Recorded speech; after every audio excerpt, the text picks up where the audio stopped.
नमस्कार दोस्तों। आज का हमारा टॉपिक है प्राचीन भारतीय इतिहास के स्रोत। और ये टॉपिक आपके लिए Rajasthan police, RPSC second grade teacher, REET, SSC, video आदि के लिए उपयोगी है। इसमें एक भी क्वेश्चन ऐसा छोड़ा नहीं गया है। जो टॉपिक लिया है उसके सारे क्वेश्चंस इसमें ऐड किए गए हैं, सारा मैटर है। आप देख लीजिए, पार्ट 2 इसके बाद तुरंत आने वाला है। चलो चलते हैं, शुरू करते हैं। तो प्राचीन भारतीय इतिहास के स्रोत 3 हैं, जिसमें आप देख सकते हो पुरातात्विक स्रोत से लिया जा सकता है, भारतीय इतिहास में क्या क्या हुआ है। साहित्यिक स्रोत है, विदेशी यात्रियों का विवरण है। इन तीनों स्रोतों से भारतीय इतिहास के बारे में जानकारी जुटाई जा सकती है। तो देखते हैं, चलो दोस्तों नेक्स्ट। तो यहाँ देखिए, अभिलेखों के अध्ययन की शाखा को क्या कहा जाता है। अभिलेखों के अध्ययन की शाखा को एपिग्राफी। विश्व का सर्वाधिक प्राचीन अभिलेख कौन सा है। तो विश्व का सर्वाधिक प्राचीन अभिलेख है बोगजकुई, जो 1400 ईस्वी पूर्व का है, मध्य एशिया से प्राप्त हुआ है। भारत में सर्वाधिक अभिलेख कहाँ से प्राप्त हुए हैं। भारत में सर्वाधिक अभिलेख मैसूर, कर्नाटक से प्राप्त हुए हैं। भारत में सर्वाधिक प्राचीन अभिलेख किस शासक के हैं।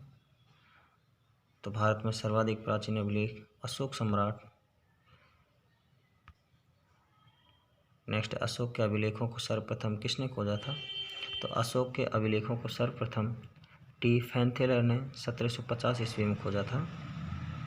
अशोक के अभिलेखों को पढ़ने में प्रथम सफलता किसने प्राप्त की। अशोक के अभिलेखों को पढ़ने में प्रथम सफलता किसने प्राप्त की। जेम्स प्रिंसेप ने 1837 ईस्वी में। अशोक के अभिलेखों में अशोक का क्या नाम मिलता है।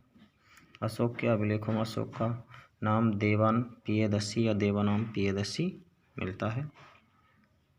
प्रथम गैर सरकारी अभिलेख कौन सा है।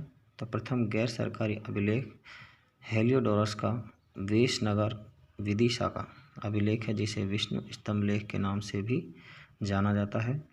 हेलियोडोरस का वेशनगर विदिशा ये उड़ीसा में है। नेक्स्ट चलते हैं दोस्तों। संस्कृत भाषा का सबसे प्राचीन अभिलेख कौन सा है। संस्कृत भाषा का सबसे प्राचीन अभिलेख है रुद्रदामन का जूनागढ़ अभिलेख, जो गुजरात में है। यह अभिलेख एकमात्र अभिलेख है, जूनागढ़ अभिलेख, जिसमें चंद्रगुप्त मौर्य, अशोक व रुद्रदामन प्रथम सहित 3 शासकों का उल्लेख मिलता है। समुद्रगुप्त की विजयों का उल्लेख किस प्रशस्ति में मिलता है। यह प्रयाग प्रशस्ति में मिलता है, जिसे राजकवि हरिसेन के द्वारा उत्कीर्ण करवाया गया।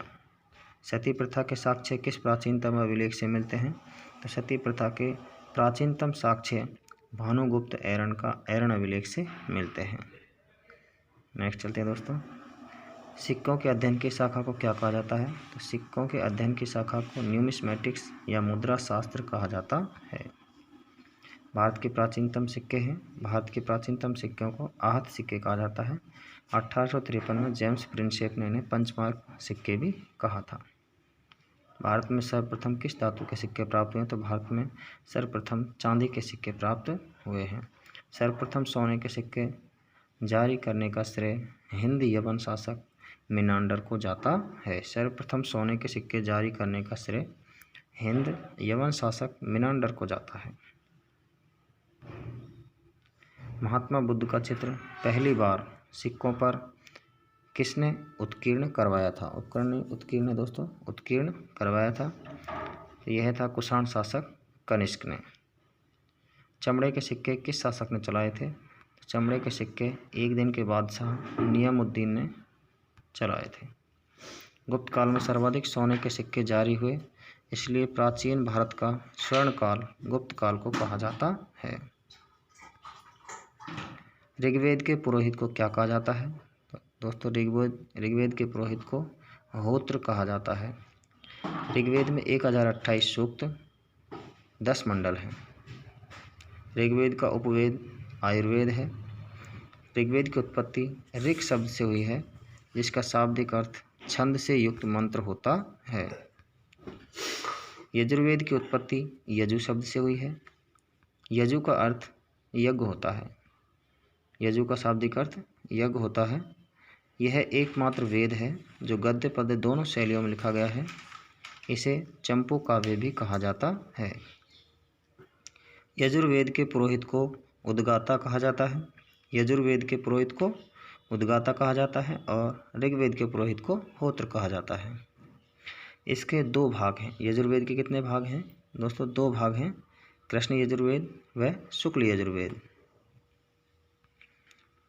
सामवेद की उत्पत्ति साम शब्द से हुई है। सामवेद की उत्पत्ति कैसे हुई है? साम शब्द से हुई है। इसका शाब्दिक अर्थ क्या होता है? गान होता है। सामवेद को भारतीय संगीत का मूल या जनक कहा जाता है। इसके पुरोहित को उद्गाता कहा जाता है। यजुर्वेद और सामवेद दोनों के पुरोहित को उद्गाता ही कहा जाता है।